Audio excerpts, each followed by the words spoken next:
doctor's words echoed in my ears, a final, crushing blow. "I'm sorry. You won't be able to carry a child to term." How could I tell him?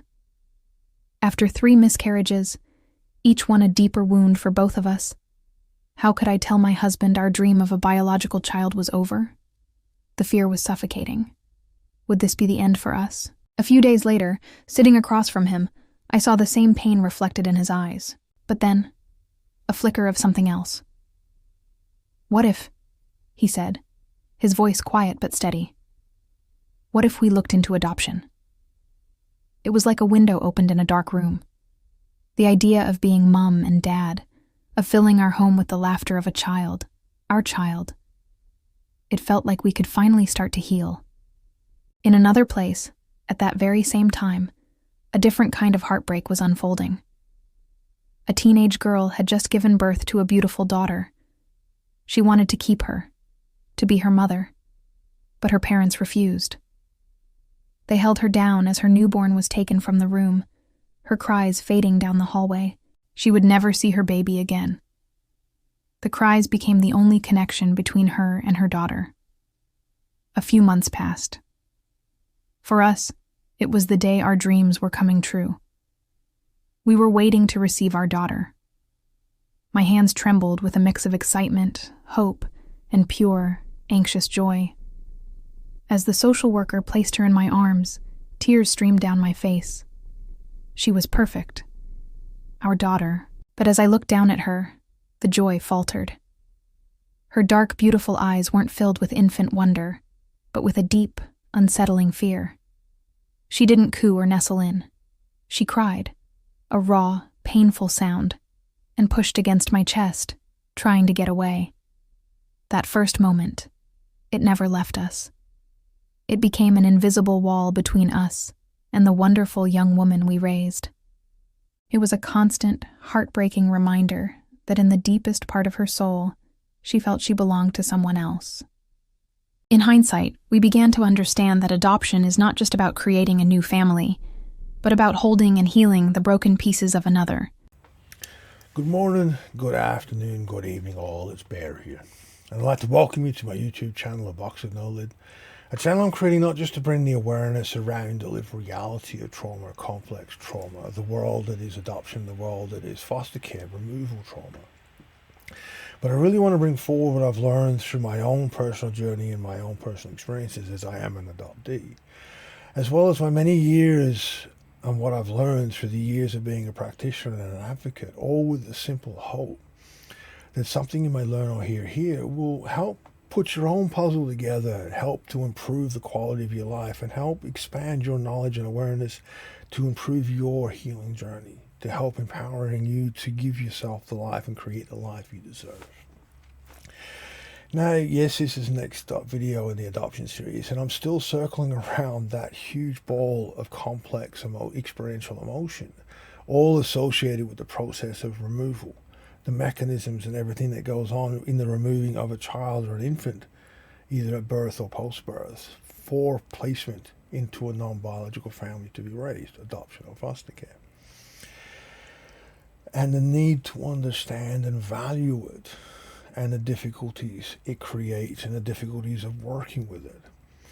And this is the third video in breaking it down into some of the many pathways that come from that and the lack of understanding around it. And this video is a little earlier in the sequence than I hoped or planned, but I think it's necessary to give value to these sequence of videos.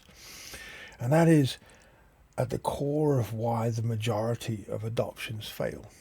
As much as the world and society doesn't want to accept it, one of the rarest studies into adoption was done here in Australia by the Family Institute in Victoria as part of the Federal Senate inquiry into forced adoption and past practices. And it fundamentally found out through a very simplistic questionnaire that over 70% of adoptions fail, to varying degrees of failure. But the majority of adoptions are not a positive experience for the adoptee. And as we are the completely innocent party in it, our point of view needs to be valued and understood. And one of the largest components, like I've spoken with countless adoptive parents asking me to try to help them understand why there is such a barrier between them and the child they are raising. Usually they come to me when their child is a teenager, an older teenager, 17, 18, and they're able to leave. And it makes it very, very difficult to make any changes. So part of the component of these videos is to bring that awareness for future placement and future adoptions. So hopefully some of these hurdles are understood. And one of the largest components of the reasons why adoptions fail is the failure of connect. And a key component is the failure of connect is the adoptive parents have their own reasons for choosing to adopt a child, and they take precedence over the trauma that child has experienced before that child was placed right in front of them for the first time. There is no consideration of what that infant or young child has experienced or gone through and is going through and is trying to process at that point of first introduction. There is no, there has never been any real sit down with the adoptive parents to explain the complexities of connecting to a traumatized child, a child in a heightened emotional state. Because authorities don't want to deter people from stepping forward to raise children out of the system. But now that adoption has become an industry, and it is a huge industry in the world, it adds another layer because we are now commodities that are traded, and children are traded all over the world.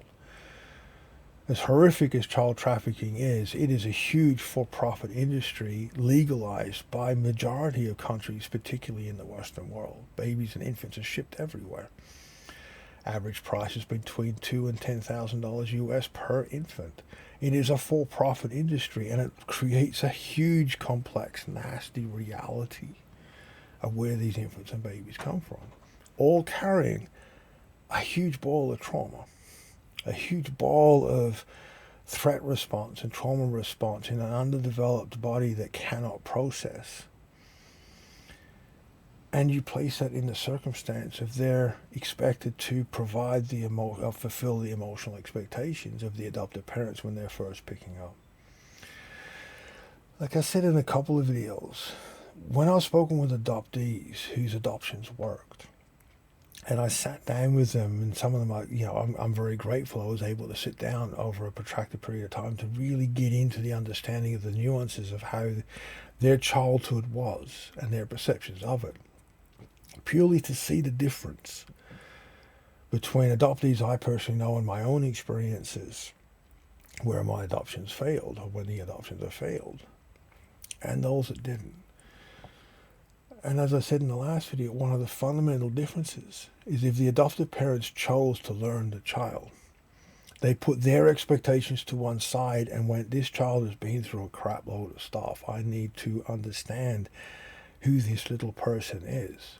That little, hugely complex, hugely powerful step makes all the difference. But because of the amount of emotion entailed when you have a woman who's had multiple miscarriages and the societal expectation of you're not a woman unless you got children, I'm not going to be able to have a marriage, my husband's going to leave me, blah, blah, blah, blah, blah, blah, blah, everything that's fed into from society, even today. That gets put to one side, and there's the expectation of finally, I'm a mother. And when that child doesn't respond, because 9 times out of 10 they're either freaked out or in a dorsal vagal shutdown, they're just limp, staring blankly into space. That moment, that child becomes a reminder that they're not that person's child. And as much as they say they can move past it, they really don't. I've seen countless examples of adult adoptees with their adoptive parents, and there is still that animosity, subconscious, but it is still there, and we pick up on it. And one of the reasons is because of what the process of adoption creates, that process of us having to learn how to fit in or be part of this family that's not biologically there. We create that mechanism. It means we have the capacity to recognize human mannerisms at a level that most people don't. That process is very harmful because it transfers into all forms of human interaction and human contact, all forms of relationship for that adopted child growing up into an adult. Hence, I think that within attachment theory, there needs to be a separate attachment profile created for children that have gone through removal and placement because of the complexities of it. And I hope over the coming year or two to create that. And as I am a nobody in the world of psychology, maybe somebody can take it up and make something of it. But for this video, understand how much emotion, just take a moment to think of just how much emotion is at the point when that infant or young child is first meeting the adoptive parents and how that's interpreted and all the expectations around it. And when you understand that and you look at and value what that infant and young child has gone through and the state that they are in, you can clearly start to see why adoptions fail. And as I said, I'll be doing a series of videos where I'll be breaking that down, each video on a separate component, but all part of this one process.